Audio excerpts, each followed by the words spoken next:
Hello everybody, welcome to Precipice Gaming. I'm testing out some new recording software today after some audio problems with the last couple videos forced me to throw out a game.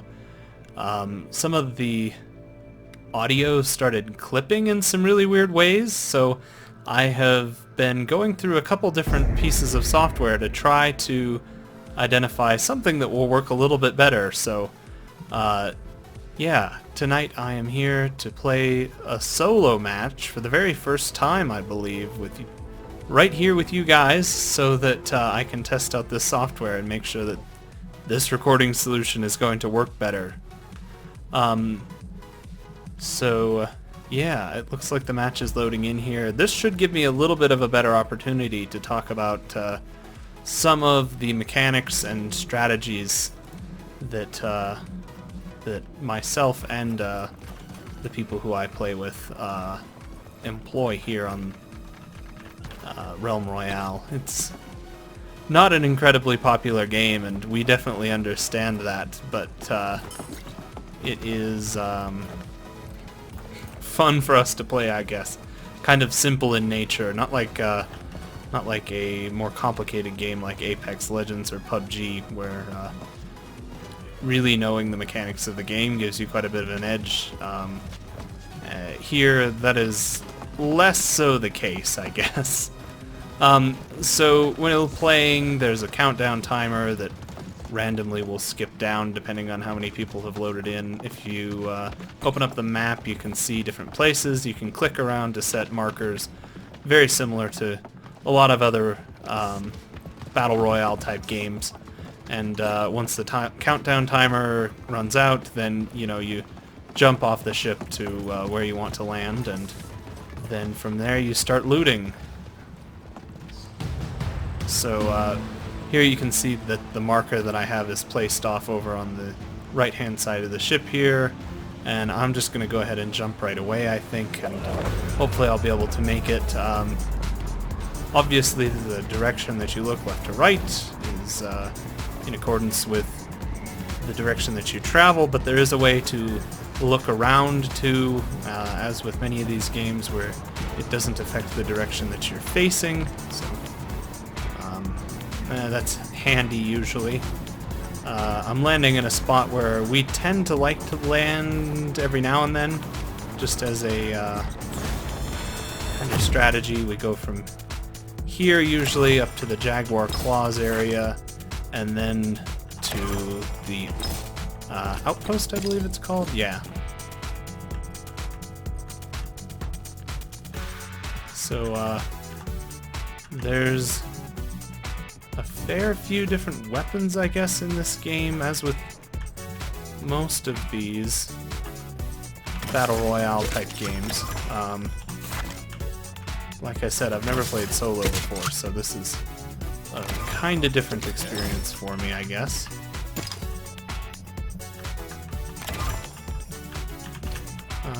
Let's see. I've really got to keep my eyes open because nobody else is looking around for me.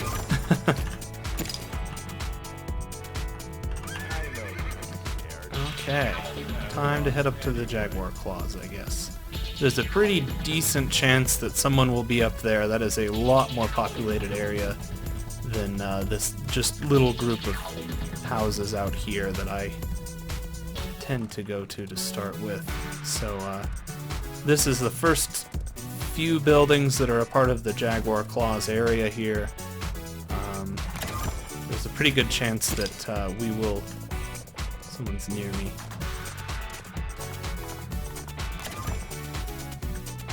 It's right up here. He hurts.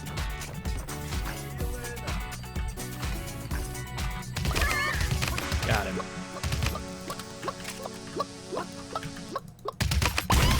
Nice. Okay.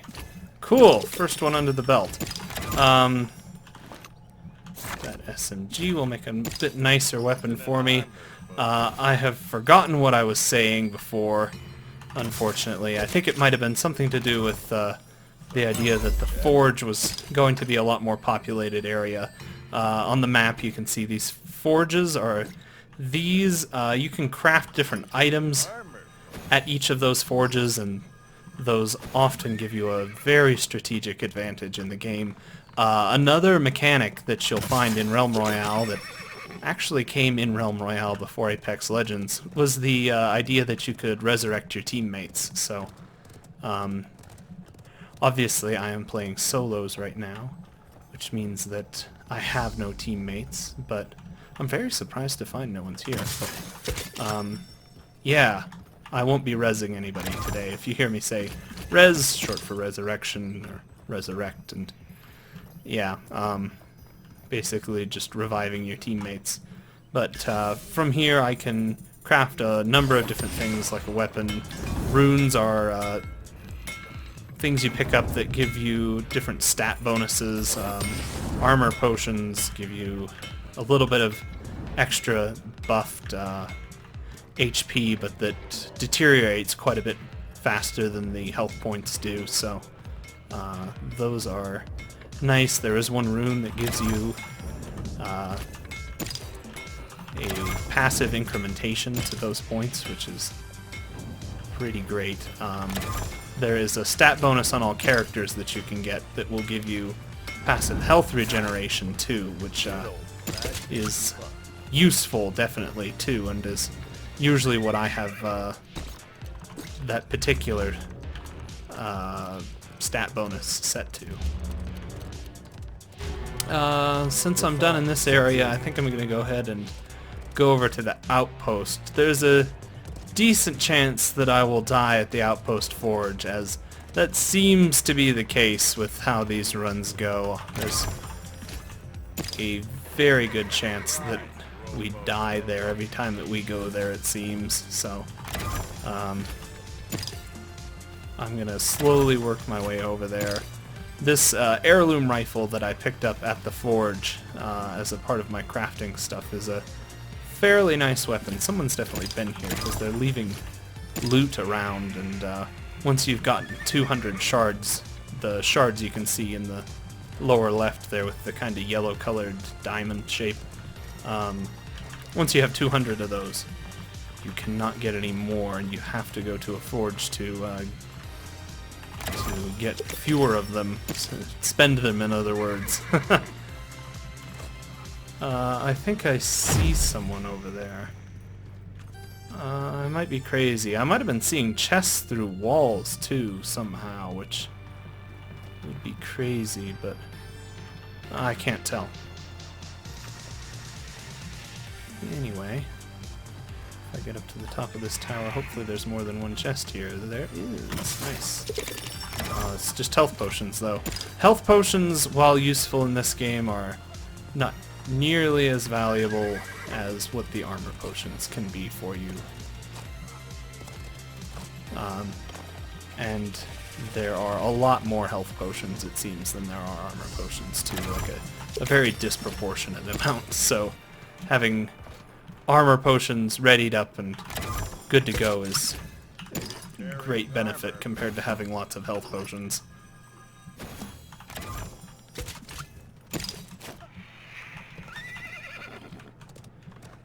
But let's roll right over to the forge here, and there's nobody here, which is awesome.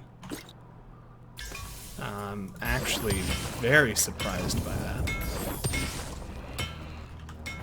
So I'll craft a couple things there, and I'm gonna come up through this window, and we'll see what we got in here before the stuff at the forge finishes. Looks like not a whole lot, except for on the roof, maybe. Yep, there we go. Not great.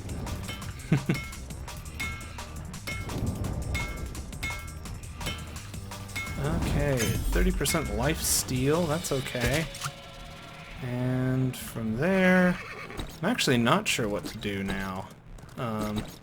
There's a chest in Lumberfall, but there's a pretty decent chance that there's going to be a lot of people in Lumberfall, which I hate doing. A lot of my friends have absolutely no problem with just roaming into these really populated areas, but I always get pretty apprehensive with it. Maybe my best move is to try and get into around here in Lumberfall, see if the chest is still there, and if not, then I can head on down to the fungal jungle. That's another pretty populated area usually, but not to quite the degree of what Lumberfall seems to tend to be. So,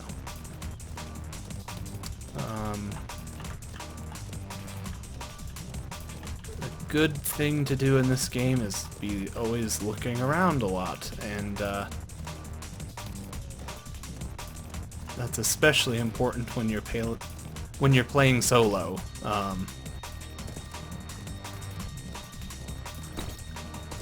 Somebody just got that chest, so I know the location of some people is going to be right over in that area. I guess I'll just loot here real quick. Or, when I say some people, I guess since I'm playing solos, that is, someone is over there. But I guess in solos, it's very easy for people to sit there and camp a particular spot. I see a guy down there, way down on the road. I think he might have seen me too, because he's skirted along. Oh, there he is. Let's see if I can take him on here. He's not even shooting back at me, which surprises me rather greatly. There he goes. Huh. Alright, I guess. Legendary net shot. I am terrible with net shots, so I'm not even going to bother with that. I will take the slightly better blink, though, much as I really don't care for blink. 21 left, huh?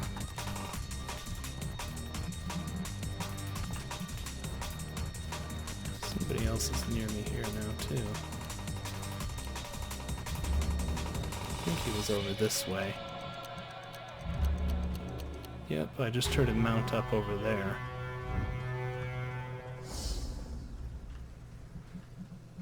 This is a very different kind of situation, I guess, for me playing solos here.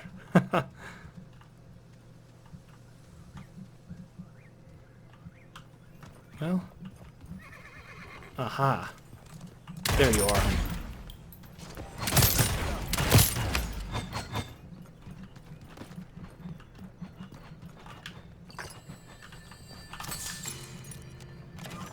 Well, if he's gonna do that, then I'm gonna heal up just a little bit and then give him some good business here.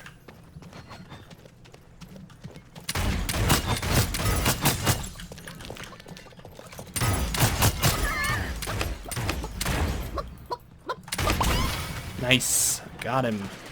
Okay, I'm gonna take this withdraw. I'm also gonna take this.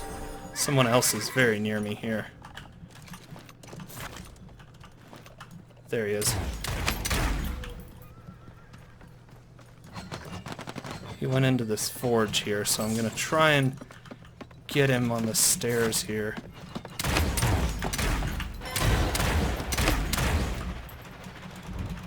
Okay, come out through here. Somebody has a hammer. Not sure where that mage went. Trying to figure it out. There we go. That's it.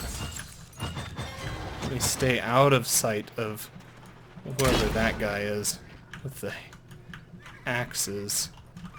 Losing sight of the mage again. There she is.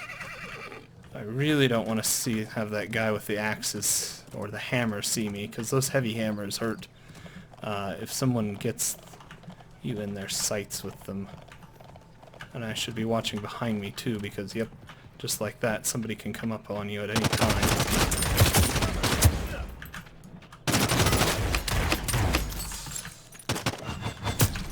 Somebody else is behind me there too, so I better get in somewhere and heal up.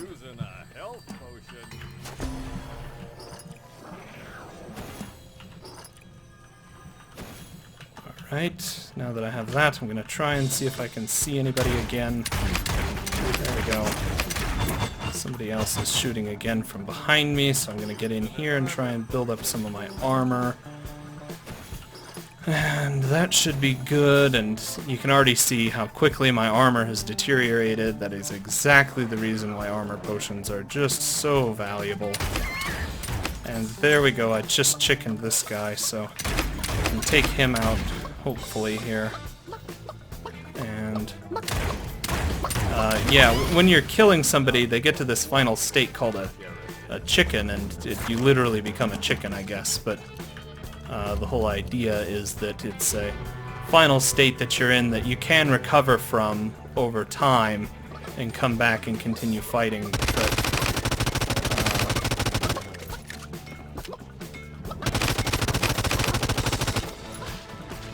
it's rather difficult. Somebody got that guy.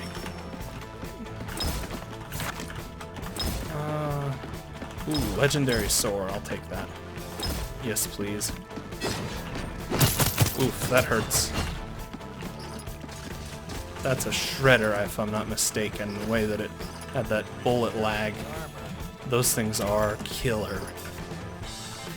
Julio, who I played with in the last couple videos, always uses a shredder pretty much, and you know, it would be a good idea of me to kind of get out of the central area of this place, because there is a lot of fighting going on here. Like, a lot. So I'm gonna try and get up in one of these places and see if I can get people to ignore me for a little bit and kind of forget that I'm here and let the numbers dwindle down just a bit.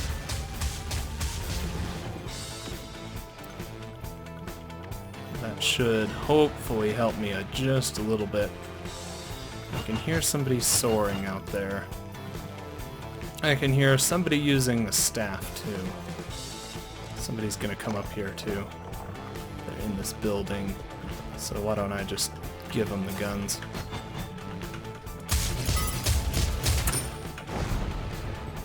He's gonna heroic leap away, and I'm gonna continue fighting him while somebody else does too. Hopefully whoever's fighting him decides not to give me the business as well. Oof.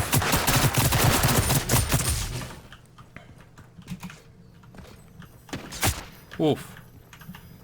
That could have been a sniper rifle? It didn't sound like it, but it sure hurt like one. Alright, let's see. Here comes somebody. Oh, yep, that hurt. Well, now I'm a chicken, and now I have to try to run away, and if I can survive the time limit, then I'll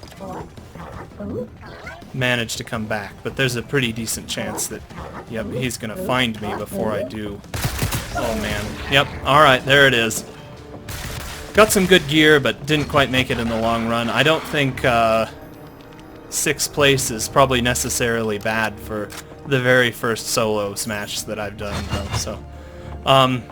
Yep, anyway, thanks for watching, guys. I'll see you in the next one.